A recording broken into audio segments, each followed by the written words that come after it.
Good evening, everybody. I am Amy Woodley. I'm the music coordinator for JeffCo Public Schools. I'm just really honored to stand before you tonight. Thank you so much for having me. This organization has just really meant a lot to me and my program and my students. When you walked in, you probably saw a video on the screen of lots of little kids. Some of those were my little kids, and they are now grown with their own little kids. So it's really wonderful to see them and the impact that this organization has had on them. Like I said, in my previous position, I was a band and orchestra teacher for 9 elementary schools in Arvada. I went to 3 or 4 different schools every single day. I taught about 200 kids every year, give or take, in 5th and 6th grade. My motto is hot cross buns for life. Most of my schools received Title I funding, and my students had a lot of significant support needs. When I started, one of my schools had 3 total students in band out of 75 that were eligible to join. We also had no school-owned instruments, which meant that families had to provide an instrument, and when the free and reduced lunch population is at 90%, you can kind of get the reason why those numbers played out like they did. Band and orchestra was just out of reach for a lot of families. I applied to the Mr. Holland's Opus grant, as Steve was talking about earlier, and I got a few instruments from them. And then the Colorado Public Radio program started up, and I got a few instruments from them. I got to meet my new friends, Steve Blott and Brooke Ferguson. Their work evolved into this organization, bringing music to life. About that same time, my program exploded. I had gathered so many instruments over the years and had built the support from my principals to keep maintaining those instruments and keep them going year after year, so that families knew that band and orchestra was really for everybody.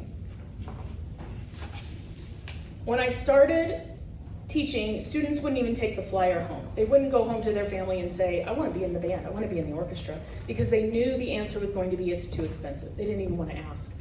When I left that position in 2018, every family in my school knew that everyone was invited to join band and orchestra, and everyone would have an instrument to play if they wanted to. They would find me in the halls, and they would remind me that they were going to be in band this year, and they wanted to participate, and they wanted to be where their friends were. It was just, I don't know, it just makes me a little teary even today. I'm proud to say that even though there have been 4 teachers in that role since I left the program, it is still thriving because those instruments come back year after year. They find a new kid every single year, and so the program is still super strong. All of this is due to the tremendous generosity of the people in this room tonight and the amazing organization that is bringing music to life. We know that a high-quality music experience begins with high-quality working instruments. For many of our families, especially our Title I and low-income families, the financial barrier to participation is just simply too high. This is where you all, in bringing music to life, step in. You don't just donate instruments and donate money. You directly fund opportunity, equity, and access for all of our students. In my district, students are invited to join band and orchestra in 5th grade.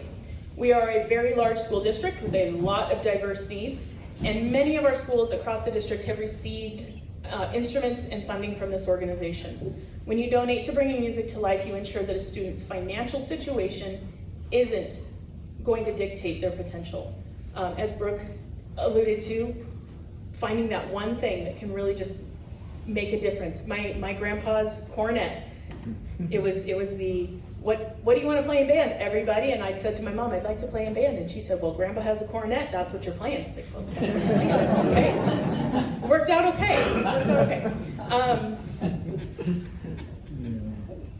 Our participation in elementary school music, so that's our elementary instrumental program, has gone up from 26% of our 5th graders in 2015 to 62% in 2024.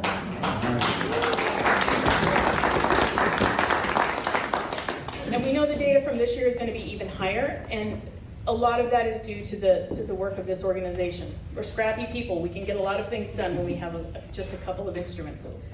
Our teachers, I called them all and I said, I'm going to go speak at this thing. Can you tell me what to say? And they said, don't imitate us. Don't do your impression of us. I was like, so if you see them, tell them I did an impression. But they sent me wonderful things, and I wanted to share some of them with you.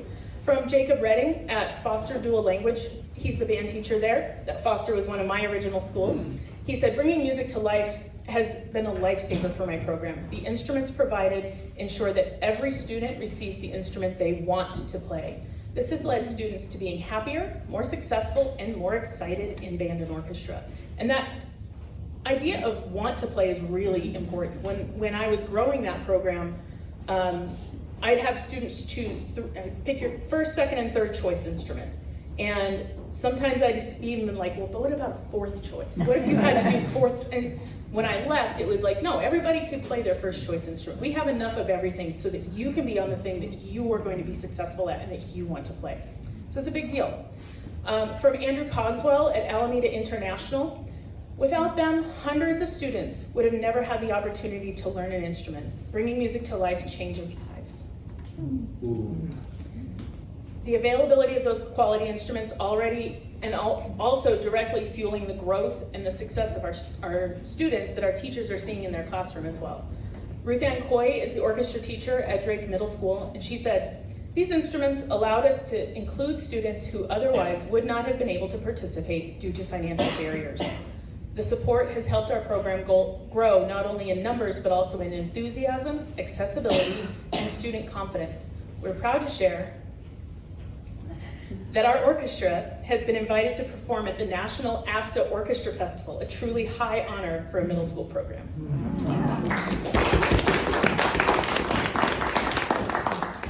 And Micah Edwards said at Alameda International, he's the guitar teacher there, and I was just so excited to see Masa play. Micah said, the contribution from bringing music to life are truly invaluable to our community. Having quality instruments makes our dream of providing a variety of musical pathways possible. A great benefit to our students' educational experience as well as their mental and emotional well-being. I got my pages disorganized here. Hold on just a second. Well, that's the first page. I don't do this very often. Okay, and lastly, we have a brand new teacher at Jefferson Junior Senior, which is on the very east side of our district. Jeremy Salgado said, without the instruments that they provide, I may not even be able to have a program. My students are so overjoyed when they receive their instruments. And it's true, like every time you get to hand a kid an instrument that they really chose and they want to play, it's amazing. To every person who donated instruments, contributed to the repair fund, or supported the mission of bringing music to life, thank you. You are truly the reason our students are playing, growing, and exceeding the expectations we have for them. You are helping our instrumental music program thrive, even as some of our other district enrollments shift.